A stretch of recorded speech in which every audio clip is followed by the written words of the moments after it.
Welcome back to the channel, and in today's video, we are tackling a very influential arc among the JoJo's Bizarre Adventure fandom, JoJo's Bizarre Adventure, Phantom Blood.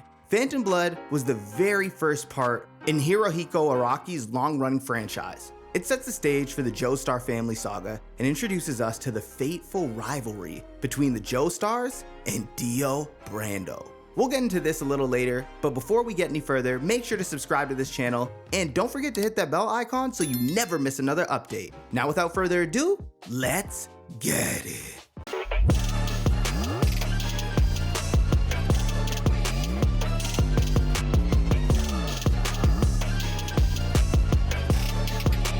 JoJo's Bizarre Adventure Phantom Blood was created by Hirohiko Araki. The season is divided into two arcs: Phantom Blood, set in 1880s England, and Battle Tendency, set in 1930s Europe. The manga was first published by Shueisha in Weekly Shonen Jump under the title JoJo's Bizarre Adventure Part 1, Jonathan Joestar, His Youth, on January 1st, 1987, and ran until October 26, 1987. Part 2, Battle Tendency, was serialized in Shueisha's Weekly Shonen Jump magazine from November 2nd, 1987 to March 27th, 1989. The anime first aired in Japan on Tokyo MX on October 6, 2012 and ran until April 6, 2013, totaling 26 episodes. So, let's get into the story. Alright, so it's 1868 and we've got George Joestar, a rich dude who almost dies in a carriage accident. But then he gets saved by the shady guy, Dario Brando, who was actually trying to rob him. George, being as gullible as a toddler with candy, is like, "You're a hero, I owe you my life." Fast forward a bit, Dario croaks, and George decides to adopt Dario's son, Dio. Big mistake, my guy. Dio shows up at the Joestar mansion like, "Yo, I'm here to ruin everybody's life." And oh, does he deliver. He bullies Jonathan Joestar, aka JoJo, burns his dog alive, yes, he's that evil, and then he has the audacity to steal JoJo's girlfriend's first kiss. Like, bro, who does that? But don't worry, JoJo's not having it. He fights back in the most Jonathan Joestar way possible, being the good, noble guy who just wants to live his life. Meanwhile, Dio is playing 4D chess, trying to get rid of Jonathan and steal the family fortune. Dio's like, "I'll just poison George, but make it slowly so we can drag out this drama for several episodes." Eventually, Dio decides to kick it up a notch and take over the Joestar family fortune. How does he do this, you ask? With a little thing called poison. You need to leave!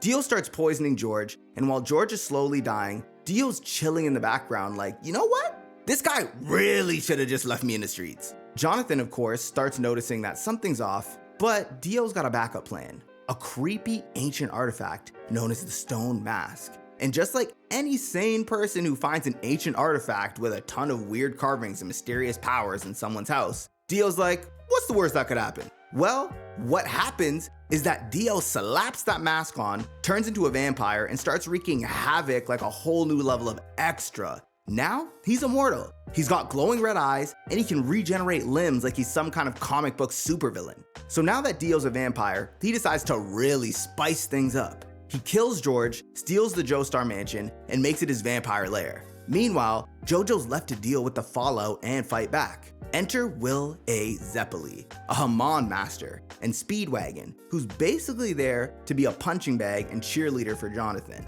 But you know what? He's got that snarky charm, so he's fine.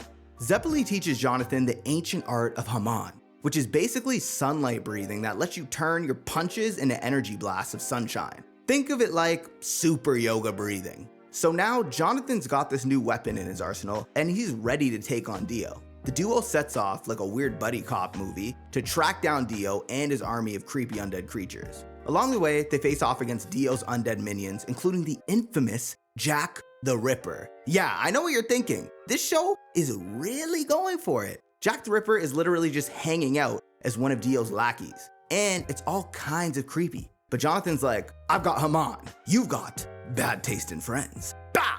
So he does what any self-respecting Joestar would do, punches his way through every single one of Dio's minions, and moves on. Zeppeli dies in the most dramatic way possible, passing his powers to JoJo like he's handing over the family Wi-Fi password. Finally, JoJo and Dio have their big showdown on top of the castle. It's epic, it's fiery, and JoJo wins. Kinda. Dio's body is destroyed, but his head survives because he just can't take a hint. JoJo thinks he's finally getting a break, he marries his boo Erina, and they go on a honeymoon cruise. But guess who's back? Surprise, motherfucker! Dio, with his head in a jar. JoJo sacrifices himself to save Erina, who escapes with a baby in a coffin. Don't ask. Dio's head, meanwhile, is left floating in a coffin in the ocean, still alive and ready to cause more chaos. You just know this guy is like, I'll be back. And just like that, the Joestar family drama continues. So fast forward to 1939 and we meet Joseph Joestar, Jonathan's grandson. If Jonathan was a polite kid who always raised his hand in class, Joseph is the kid throwing paper airplanes at the teacher. He's loud, cocky, and way too clever for his own good. Joseph's journey starts when he learns about the Pillar Men, ancient muscle gods who invented the stone mask and have been sleeping for thousands of years. These guys are like the vampire OGs. There's Santana, who's basically a flexing mannequin, and his bros, AC/DC, Wamu, and Cars. They want the Red Stone of Asia, which will make them invincible. Joseph teams up with Caesar Zeppeli, the OG Zeppeli's grandson, and together they start training under Lisa, a Haman master, and Joseph's long-lost mother. Surprise, you've been training with your mom the whole time, Joseph. The trio sets off to take down the Pillar Men, and boy are things about to go down. The first Pillar Man they go after is Santana, and let me tell you, this dude is weird. He's basically a rock that can move around and is so strong that it takes the combined might of Joseph, Caesar, and Lisa to defeat him. But the real fun starts when they go up against AC/DC. AC/DC isn't just strong, he's got fire powers, and he's the ultimate drama queen. Every time he gets injured, he's like, I'll never forgive you. And then he's back with a vengeance. But Joseph's not here for the drama. He's like, you know what? Let me make this quick. And with a mix of clever trickery and some very lucky punches, Joseph takes AC/DC down. But then things get serious. Wamu, who has a code of honor because why not, poisons Joseph and gives him a month to live. Yeah, Wamu really likes the drama. Joseph and Caesar decide to take the Pillar Men in an epic showdown of chariot races, mind games, and more drama than a reality TV show.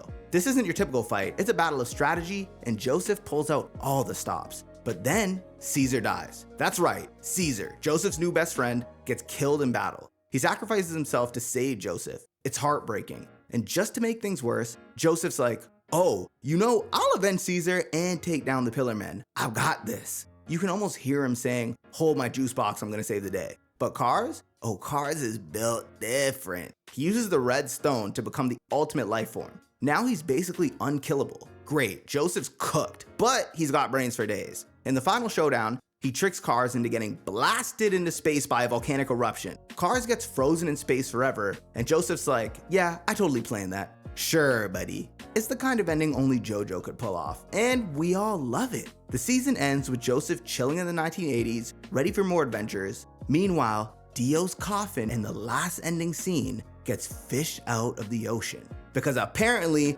this man just refuses to die. And that's the chaotic, ridiculous, and totally awesome start of the Joestar saga. Now, I've always been a huge fan of JoJo's. The clothes, the poses, everything about it has just made me really fall in love with the series. But the OG is just so different in my opinion. As the series has gone on, we've got a bunch of different iterations, and I'll be covering them very soon. So stick around for the rest, but for now, thanks for watching. Don't forget to hamon the like button, kick subscribe, and flex on the bell icon so you never miss another video. Until next time, peace.